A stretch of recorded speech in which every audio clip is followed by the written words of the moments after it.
we're really excited to bring to you the first module of our Foundation Coach course. So Foundation Coaches, our course is set up, it's our brand new course that's NCAS approved, and it's set up really to get those who are being introduced to coaching through our clubs, and to be able to do all the research for their manuals online, and then to do your be able to take all of that knowledge through to your clubs. So you may have seen the Foundation Coach manual. I don't know if you can see that there. If you don't, a bit blurry. If you don't have a copy of it, that's fine. You can still go along with us tonight. So I'm just going to share my screen now so that everyone can see.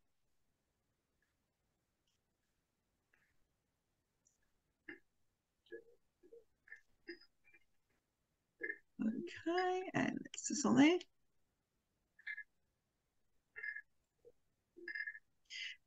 Okay, hopefully everyone can see that now. My screen disappeared. Okay, so we're going to go through our Unit 2 of the Foundation Coach tonight. And first of all, I'm just going to introduce you to through our certificate manual. So we will go through a bit of a recap from our first webinar. So there is an introduction to the Foundation Coach webinar that you can see on the Pony Club Australia's YouTube channel. It goes for about 36 minutes, including questions and answers at the end.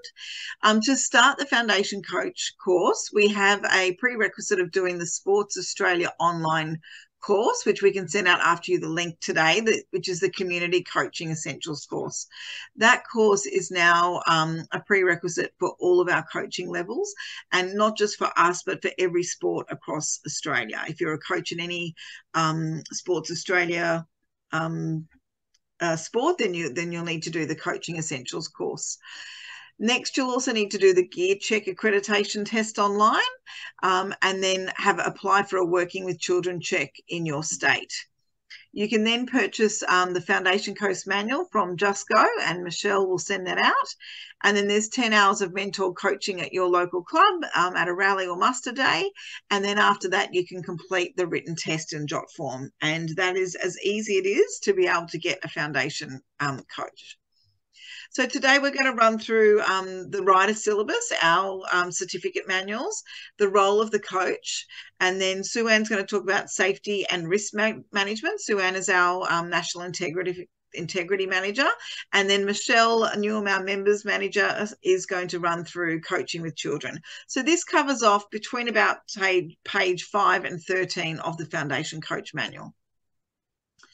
So just to give you background on our certificates, they're recognised worldwide. So they're recognised at all of the pony clubs internationally, and the higher levels are used to demonstrate the horse knowledge to potential employees.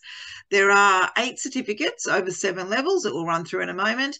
The E certificate is the beginner certificate, and it's also optional. The D certificate is a prerequisite for D star, and D star for C, and so on as we go up.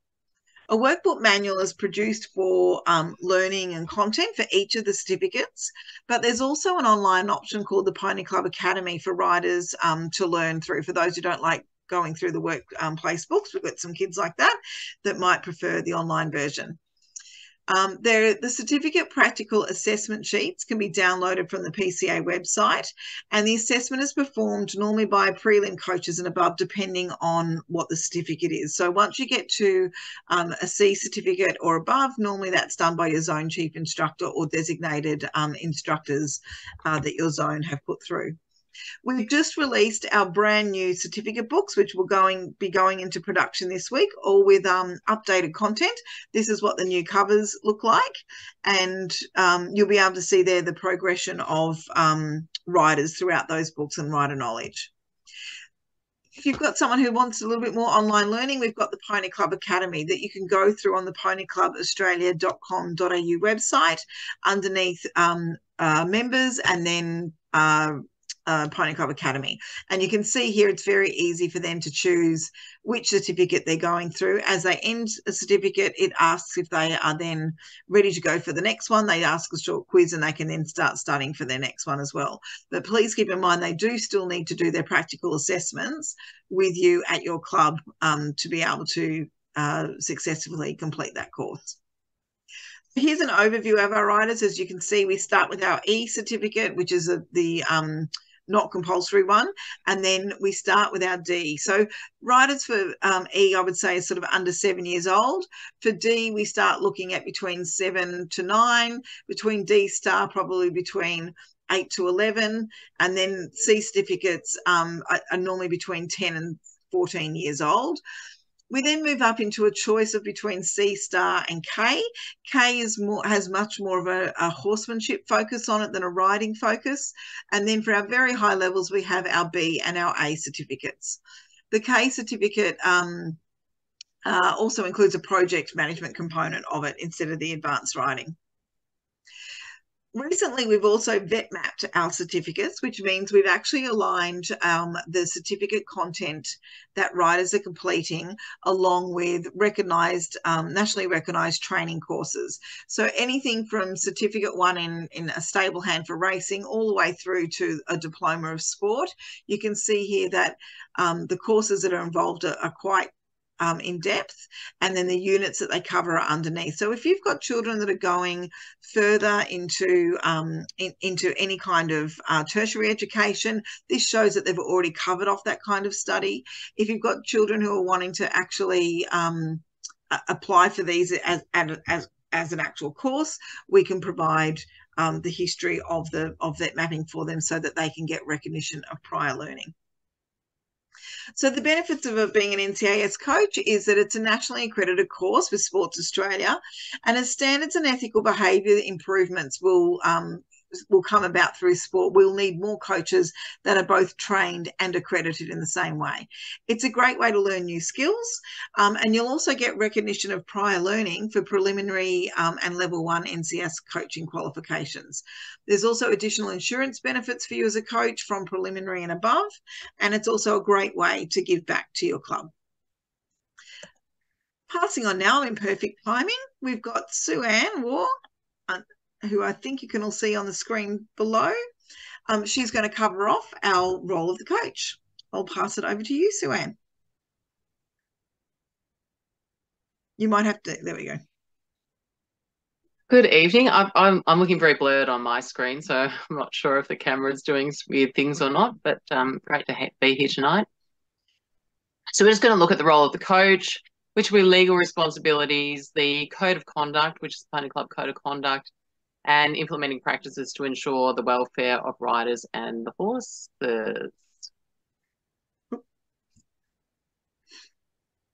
So very, very quickly, I've just drawn this. It's basically out of the book. In order of our importance, Pony Club holds these priorities for the coach, which is to ensure the safety of the rider, the comfort, care and welfare of the horse, the enjoyment of the rider and the progress of the rider. So really very much looking at the welfare of both the horse and the rider before really thinking significantly, not so much about not the progress of the rider, but making sure that we've got both of those, the welfare and the care and the safety looked after. So just thinking about coaches, I just couldn't help but say that great coaches make learning to ride and care for horses fun. So one of the big things we're trying to do as coaches is make it fun, because kids will want to do things that are fun. That's how they operate. They'll beg mum and dad to go and do things that are fun.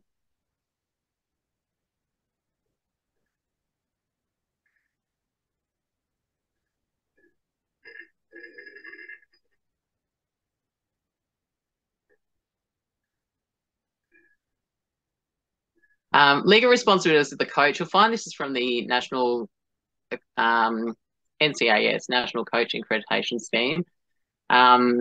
So basically looking at providing a safe environment. So this is really important for all coaches. When you're coaching, it's really looking at the environment and making sure that it is safe for everyone.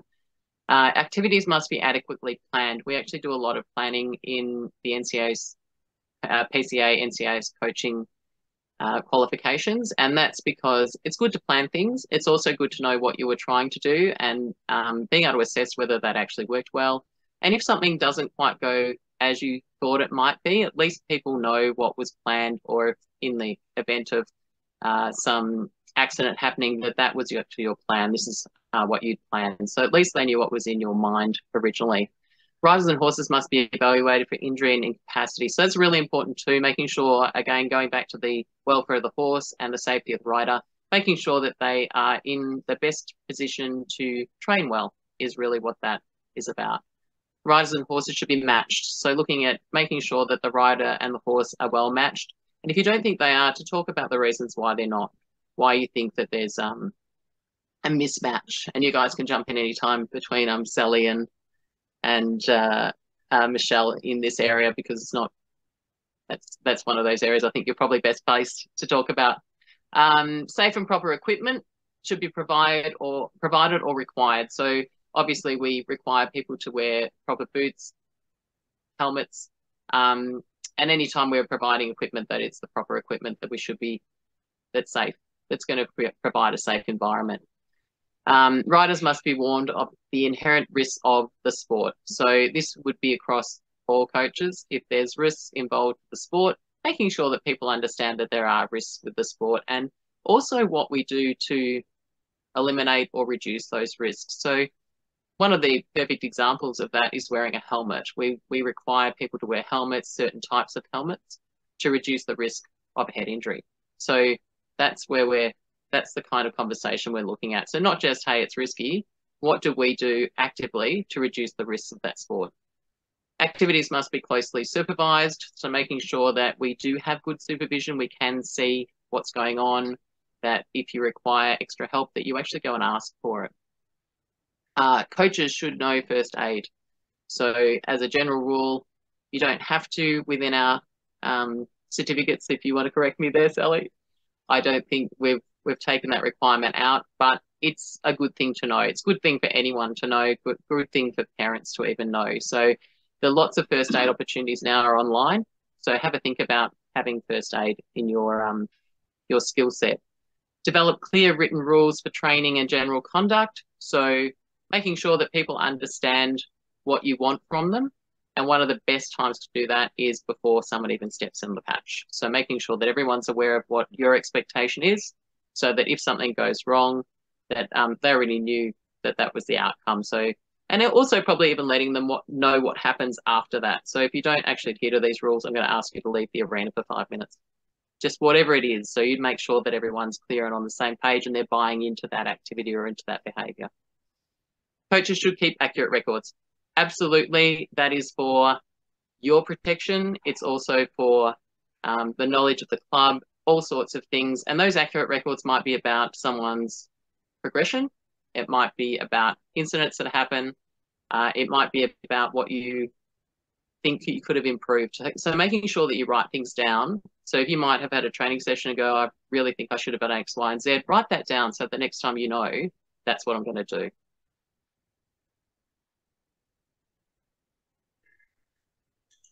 Negligence, its own special little slide all to its own. Very scary word. Don't want to be negligent. Negligence is just the term that I'll just read what's on there, is defined as the failure by a coach to perform a legally owned duty that is considered reasonable and prudent in the circumstances. So those two words really important, reasonable and prudent. So was it reasonable that you should have thought about it? Was it prudent for the circumstances? So there on that list where we're looking at safe environments, that's one of those things. It is reasonable that you should go and ensure that the arena is safe. So it's reasonable. So if there was a piece of barbed wire in it and you didn't bother to check that there was a piece of barbed wire, that is potentially a negligent activity from you. Breaches of the coach's required standard of care can occur through an error or an omission. So what that actually means is that you might have made a mistake, or you might have not bothered to do something, or you've missed doing something. So that's what negligence is all about. It's really about you creating a situation that's caused damage or caused injury through doing something or not doing something. So underlying all of that, documentation, as we just said, really important to document things so that when it's fresh in your mind, if something happens, so if there's an incident, that you're reporting it, that you're writing it down. If there's something that happened in training that you think you could have done better, writing that down. So that's like that learning process, learning opportunity for you. And it also means that if something happens, you can go back and say, look, I did this. That was my plan. I felt it wasn't as good as it could be. And now this is what I think I'll do going forward. Process, making sure that there's a process in place, and procedure. They're vital for coaches. It just means that at all times, you know what you did, you know why you did it. And if someone asks you for that information, you can give that information. So that negligence becomes potentially less serious because they know your thought pattern and you can tell them what's been going on if something dire happens. So moving into, so after negligence, pretty serious stuff. We don't worry too much about negligent. We're going to make sure that we're always on board with running by rules and running by procedure and policy. And this is what this is about. This is about our policies and procedures. So we put in place measures. So we talked about talking about the risks of the sport. These are the things that we do to mitigate those risks. These are the things that we do to make sure that we are less likely to be negligent because we've got these rules and these processes and things that we're going to follow. So the code of conduct is one of the first ones. Coaches are leaders and role models in plenty clubs. It's really important to think about that. People are watching you, they're learning from you, and people want to be you, which it might come as a surprise to you, but people will want to be you. They'll watch you on the patch and they want to be who you are. So making sure that we always behave in an appropriate way is definitely important. So again, the code of conduct centers around this legal responsibility, providing safe environments, evaluating people and warning the risks posed by activities, and developing clear rules and activities for general conduct. So we're going to flip into the code of conduct. So you might actually draw some of your codes in here. You won't actually be able to read it. It's really just, if you want to flick through just the next couple, Sally, that'd be good. One of the most important things I want you to pick out of here is this policy is quite wordy. One of the major parts in this policy, you might want to have a really good read over, are the expected behaviours. The slide on the end, yeah, thank you. The slide on the end is kind of like a nicer worded version of those expected behaviours. So there's a little link back in here so you can come back. The policy will tell you, obviously, who is scoped by it, give you some definitions, give you those expected behaviours, also tell you what happens in the event that you breach it, how does it get managed. So that will be managed under the conduct and discipline policy of Pony Club. Again, when we're talking negligence, that really big scary word, these are here to protect you. Knowing them is really important. So we're just going to run over the PCA National Integrity Framework, which is new for us, came in last July. National gear rules, concussion policy, hot weather policy, and we will touch on the incident reporting, but not in this couple of slides. It'll be next. So the National Integrity Framework was brought in by the Sport Integrity Australian Sports Commission, so they're sort of hand in hand. And the reason it extended the way it did was largely through ChildSafe. So they've been, Sport Integrity Australia has been around for quite a while. They've been doing the anti-doping policy, and so probably more working with the elite end of sport. However, there was a little bit of a change in how things were perceived to be best managed in sport. And so child safeguarding, as a result of what happened in gymnastics, has pretty much flipped us into this space to say, hey, we need a body that overrides everyone else. So child safeguarding became a part of the National Integrity Framework, along with member protection policy and competition manipulation and sports wagering, which we will touch on tonight, even though it's not necessarily something that we will probably have a whole heap to do. But it's good to know what the policies say because they are our policies. Fire on, Sally. Oh, that was just that it was rolled out in March, and we signed up to the National Integrity Framework as of the 1st of July, 2000 and what was it, 20? What are we in now? 22. So partway through last year. So very quickly on child safeguarding, I think most of us are fairly well aware of what these policies are around. I'm going to take you through a few of the bits and pieces of documentation, but things that will be very interesting for you to get your hands on and have a read. So the child safeguard or child safe commitment is the commitment that Pony Club has made for child safety, has some really good information in there, and we will be over a journey trying to implement and embed some of these practices. Next one, yeah. Child safeguarding policy. So that's what the policy looks like. This is a policy that runs over all sport. So there are 81 sports under the NIP at the moment, and they all are running off this policy. And the really powerful thing about that is everyone knows what's in this policy. So in terms of Australia, in Pony Club in Australia, everyone works under this policy. Everyone knows what's in this policy. Everyone can learn this policy, and therefore we all know what's in there. So it's more likely that we're actually going to embed this policy, which is the important part about policies. Otherwise, they're just words on a page. Unfortunately, because we live in different states, can I just get you to go back one? This is the South Australian addendum, and there is likely to be a few. There will most likely be a Victorian addendum, and there potentially might be one in WA. And this is just because the laws around child safe change from state to state. So to encompass some of the requirements of South Australia, it's been popped into an addendum. So when you're looking, depending on your state, it will be on our website. If there's an addendum, make sure that you're across what's in the addendum as well. This is an excerpt for like an appendix out of the policy, and I just thought it's a really good one if you want to lift it and present it to your clubs and put it up around your clubs. This is how to respond to a child abuse allegation. So it just gives you some really good dot points to say, hey, if I think something's gone on, what do I do? How do I go about dealing with it, and who do I tell? So that's a really good little document. Get that out of the policy and pop it up around the club rooms. Safeguarding practices. This is a more directed kind of way of really describing what those prohibited conducts are. So definitely as coaches, you would want to read through this. You'll see on that one, the 2.2 is around professional boundaries. So really understanding that. Specifically, there's some things in here because of the nature of not-for-profit sport and the closeness of clubs and the way they operate, and generally because you know different people, it is wise to go through and actually work out what these mean and what it does in practice. So pop in there.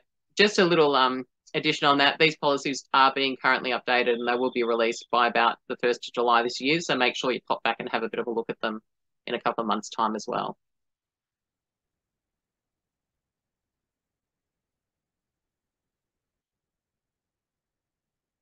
Recruitment and screening, probably not as big a deal for you guys because you're the ones who are being recruited and screened, but it might be worthwhile mentioning at your clubs just to say they should have a bit of a look at this area.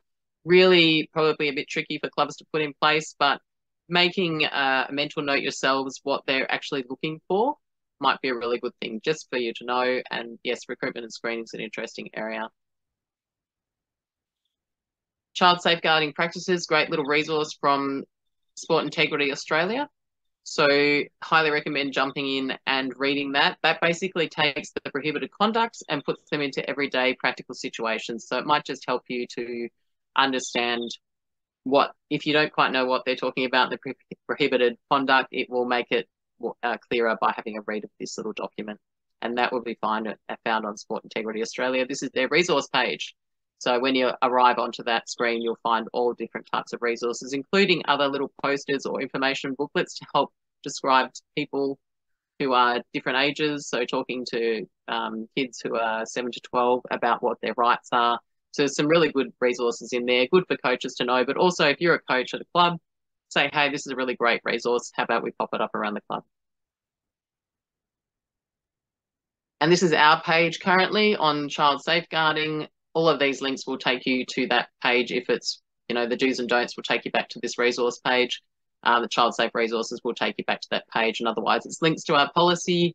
And also on there is the child safeguarding in sport induction course, which we'd really love all coaches to do. Just takes you through the policy. And yes, as a coach, you need to know the child safeguarding policy. Complaints are also managed under this by Sport Integrity Australia. So we no longer get complaints around child safeguarding. If you have a concern about what's going on in your club, you can have a chat with us, but we will send you off to Sport Integrity Australia. And if you're not comfortable talking to the organisation, that is the very reason it's been set up. because we want people to talk and not stay silent on these issues. So if you're not comfortable talking to anyone in this organisation, then go into Sport Integrity Australia and lodge your concern or your complaint onto their form, which is online. Very, very important must-dos for coaches. You need to register on the Just Go database.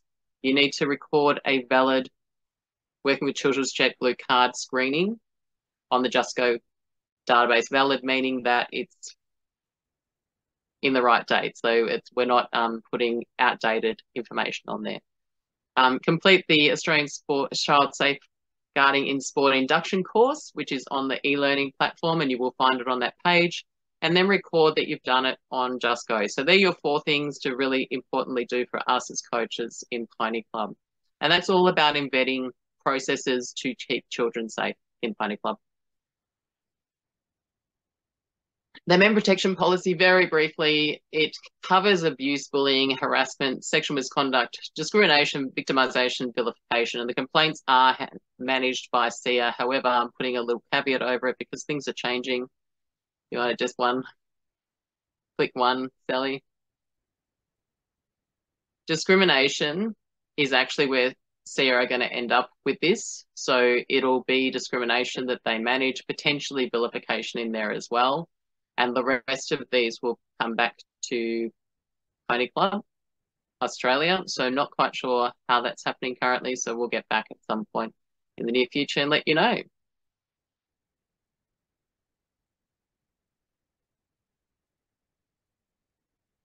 Improper use of drugs and medicines in sport. Sometimes you look at it and go, come on, we need something for horses. We will have something for horses in the near future.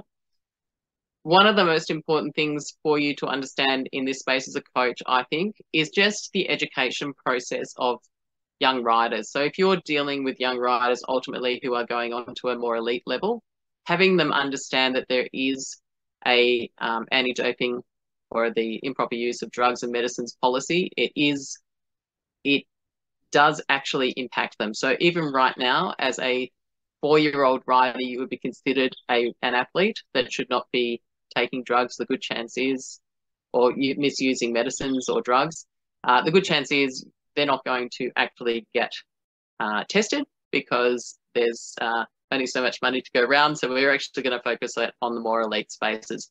But one of the most interesting parts of this policy, and I think for us as a educator, is to talk about supplements in sport. So if you are looking at any of the higher riders, then that's probably what we're really talking about, or potentially medications that you are required. So ADHD requires a drug that in competition is actually illegal under this policy. So being able to tell people these things. So even if you're not coaching at that level at this point and you're not dealing with riders who are pushing on to a more elite level, being able to actually use that information and spread it around is not going to hurt anyone.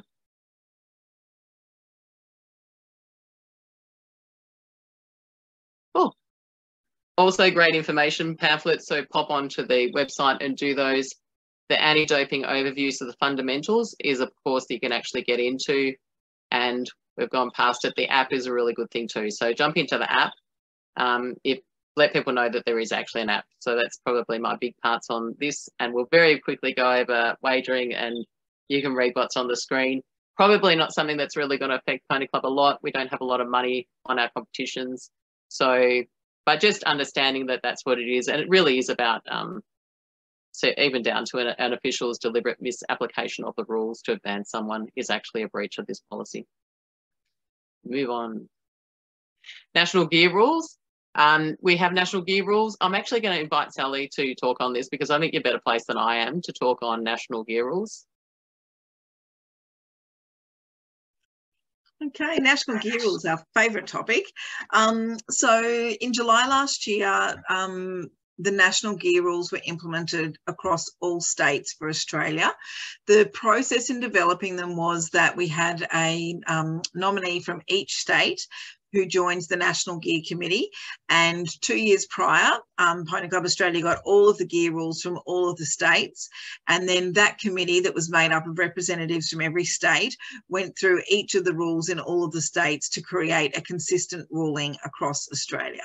So They were really developed with the guiding principles of rider safety and horse welfare first, and are intended to help parents when they're purchasing new gear for their horses, or existing members when they're purchasing gear for their horses, and trying to cater for everyone from a complete grassroots beginner through to our older and more experienced riders. The gear rules hopefully provide a little bit of practical and technical information where it needs clarification. I mean, obviously we could have probably printed 200 more pages if we went into each part of the equipment, but we've tried to clarify in there where we can. And they do cover the large majority of horse sports enjoyed by our members. So currently there is an exemption process that if someone has a piece of tack or gear that they're riding with that they require for the horse that's outside of the gear rules, they can go onto the Pony Club website and click the link to request a change. That change or exemption request goes through first of all to the state body, and the state body either accepts or denies that, and then that gets raised up to the National Exemption Committee, which is made up of 3 participants from 3 different states, and we review those requests and see if 99.9% of the time we agree with what the state has on there. So it may be something like a smaller rider under 10 years old has a very strong pony and might need a Kimberwick bit in some sports to pull up. They're the types of things that we might approve. We're getting a lot of bitless bridle applications as well. So there's bitless an exemption form, and riders can now compete in bitless as well if they get that exemption. But there's everything from boots or medical requirements. So if you've got a member of your club who needs an exemption, they can just go online and make sure that they've spoken to the chief instructor first, and that the chief instructor is aware of it, because they'll need to put those details on the form. And it's about a 3-week turnaround until they hear back from that, after it goes through the states and the national committee. And there's the exemption form for you. Concussion, something we all need to be aware of. I'll hand back to you, Sue Ann. Yeah, concussion. And you'll have heard recently on the radio potentially around concussion and the sort of it's just out there. We've got it here, concussion is a type of brain injury resulting from impulsive force to the head, but apparently there's not necessarily a global definition of concussion. And so I think we'll see a lot of moves in concussion, and really understanding that it's actually quite a serious thing. So our concussion policy is around safeguarding the health and welfare of riders and volunteers, and ensuring that we all know what to do in the case that someone falls off their horse and smacks their head and potentially is concussed. So this policy will help you identify that. If you click through, we've got signs of concussion that this policy covers. And we've also got required actions under the policy. So being aware of what your position might be in here. And if you guys can refresh me on, this is the recognition tool about reporting concussion that happens on the incident reporting system, I'm guessing. Yep. Just to refresh my mind. Yeah. So that's where concussion, I think, will become quite a hot topic, not just in Pony Club. It will be a hot topic in sport in the next little while. So definitely keep your ears to the ground on that one. Hot weather policy, also a really good one to be aware of. Really, it's about safeguarding the welfare of horses and participants, and being mindful, because I think we often forget this. It's not just the rider and the horse, it's also the volunteers on the ground, because you'll often find the volunteers on the ground are older people. So being very mindful that it might be fine for the rider, it might be fine for the horses, but is it okay for a volunteer to actually sit in the extreme weather condition that we're experiencing as well? The hot weather policy obviously stipulates, gives you ways to ensure that we're going to provide a safe environment. And we do talk a lot about the thermal load. So the wet bulb is in here. It also gives you opportunities to go and find out what that is, because this will take into account the humidity factor. And the humidity is quite important, because one of the that we do as humans is sweat to cool ourselves down, and horses also sweat to do the same thing. So if that can't be evaporated or blown off in any way, that actual cooling mechanism doesn't help anyone. So being very mindful that even if it's hot, but the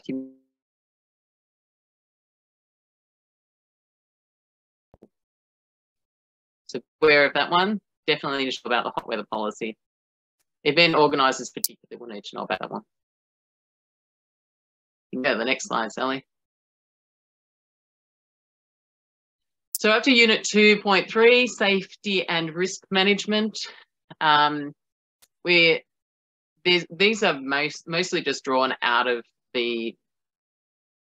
one of the most important things, and as we said earlier, is providing that safe environment, ensuring that there's a safe environment. I actually wanted to whip through, I think it's on Play by the Rules, but I couldn't quite remember where it was.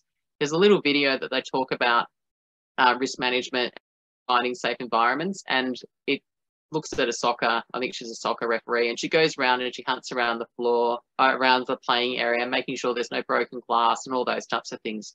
So that's kind of the role here, to just make sure that the facility is safe, that the equipment that you put out is not broken in any way, and that it's made to specifications. So that's one of the things that we do in Pony Club. You'll have certain things that should be built in certain ways, and there's a reason for that, and that's that risk mitigation. It's saying we do have a risky sport, but we've got ways of controlling those risks and reducing them or eliminating them. So make sure you're aware of all those types of things. Again, this is really big, this is drawn out of it, but things like this to think about are the size of the arena. How many people should you have in there? Is it fenced? Those types of things. Separate from major distractions, thinking about who else is outside, dogs, not having dogs run free, all of those types of things are where we're at. And this, as I say, this will be out of your workbook, so go and have a bit of a read. Again, insisting on suitable, so preventing injuries to rider and horses. In addition, coaches should ensure that the following is a minimum suitable spacing of horses and riders. It's one of a big one that you'll often see, that we don't have enough space and people get injured as a result of it, or horses get injured as a result of it. So these are really practical things. So go in there and definitely have a good look and think about the times you've been coaching that maybe that's happened, or it happened that you should have stopped and done what you need to do. I did particularly important and look at first aid. Make sure riders know the emergency stop and halt. So that's a really important thing. We talked about before setting up agenda.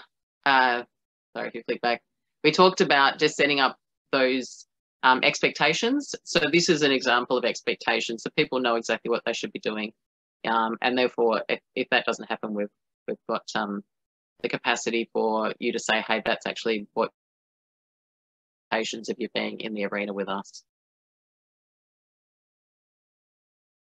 So what to do in the case of an accident, that, as we said before, knowing to halt and people knowing what that means, knowing how to stop riders, staying calm, check for other dangers, because that's definitely a first aid thing. If someone's fallen off the horse and you don't know why, it's probably good to make sure there aren't any dangers. There's not a reason that that's happened. Delegate someone to go and find the first aid person, get someone to go and do that, and someone to look after the class. Go quietly to the injured person, and depending on the circumstances at hand, check in with the remaining riders. So if something's happened, just make sure that those riders are okay. So if, depending on what's happened, you may have had someone who has epilepsy, they've had a fit, they've come off their horse. It could be quite distressing for other people in that group. So making sure that everyone's okay if they're impacted by the situation and moment.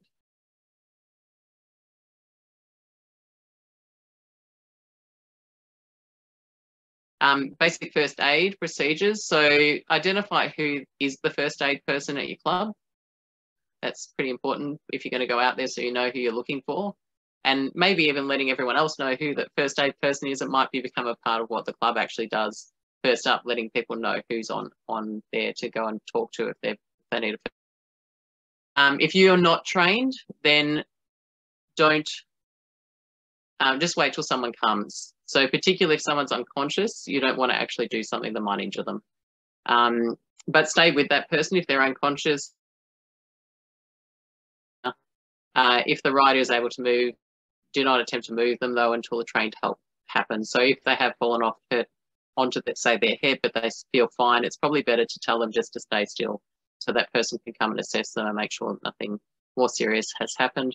And of course, follow the concussion policy if that is the case, that someone's fallen off and hit their head, or I believe, and I think we'll find out more about concussion, potentially even if you jump from a height and land hard, you can also be concussed. So incident reporting, you will find this on our website. This is a great little pamphlet, so definitely get this one printed off or tell your clubs about it so that they can put it up there, because it's really quite clear and concise about what needs to happen in the event of an accident or near miss. Incident reporting is about that. It's about catching the details of accident and injury. We went right back a few slides back and we talked about documenting. This is one of those really important things to do, to document. If someone falls off, make sure you document it, because A, your memory will fade, their memory will fade, and it does help witnesses, definitely help making sure that you're aware of what actually happened at that point in time. But it does actually help you to identify potential hazards, failures, things, risks that we haven't maybe identified. So things that you might be able to, down the track, say, hey, that seems to be happening quite a bit. We've identified a bit of something up here to make sure that we keep people safe and mitigate or reduce those risks. Next one, Sally.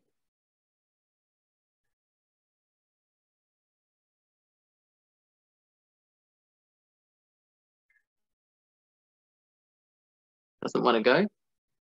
Oh. So, oh, we've gone forward. I think we're handing this over to Michelle.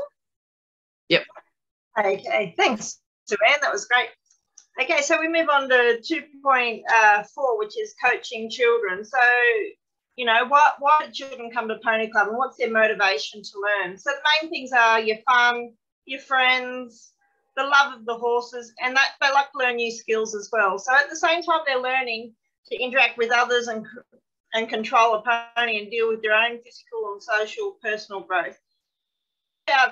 Making sure they're having fun, finding friends, and learning things along the way. Okay, we'll go to the next one.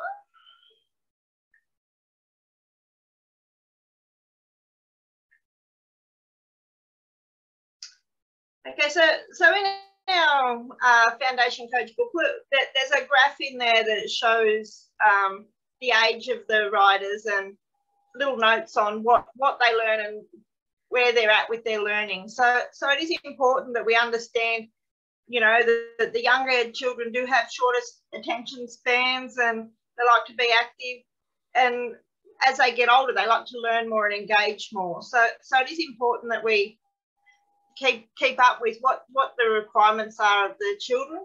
So at the age of 5, they become more self-confident, they're enthusiastic, their eagerness and energy levels are high, to cater for those needs. Okay, so next one. So at the age of 6 and 7, so they're becoming more in control of themselves, and they're aware of a lot more about what's going on around them. That they establish friends easily, but exclusion starts to occur. So it's important for them to be included in things. And again, we need to keep things fun and interactive for them. Okay.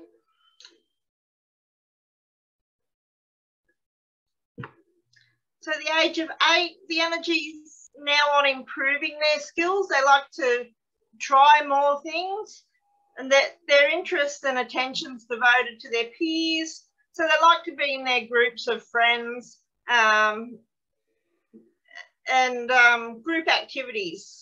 They like their group activities, and they start interacting more with their coaches as well. Okay. So 9 to 12 years, so they become more goal orientated. So this is where most of them like to focus more on their certificate work and things, and where they've got something to achieve at the end. So a lot of them at this age are moving on more towards a lot higher certificate levels as well. So your D star, C. Okay, so we'll move on. So you're 13 to 16 years. These are the children that resent being treated like children. So they like to be treated more as a growing adult, even though they're not adults yet, but they like to be treated a lot more like an adult. Their conversation is a lot better, and they like to also, we could put them in control of groups and things under assistance, obviously, where they're helping riders as well if they're higher level riders. Okay. So you're 17 and over. So these riders, they've already focused on their goals and things. They've reached, a lot of them have reached peak, but there's still a lot of them that are coming up through the levels as well, because we do get a lot of riders that start later in life. So their skills may not be as high. So this is where it's a little difficult for us as coaches. So we need to be able to adapt to not only people that already have a lot of knowledge, but also don't treat those ones that don't have a lot of knowledge like little kids, because they're now starting to become adults. Okay, moving on. Okay, so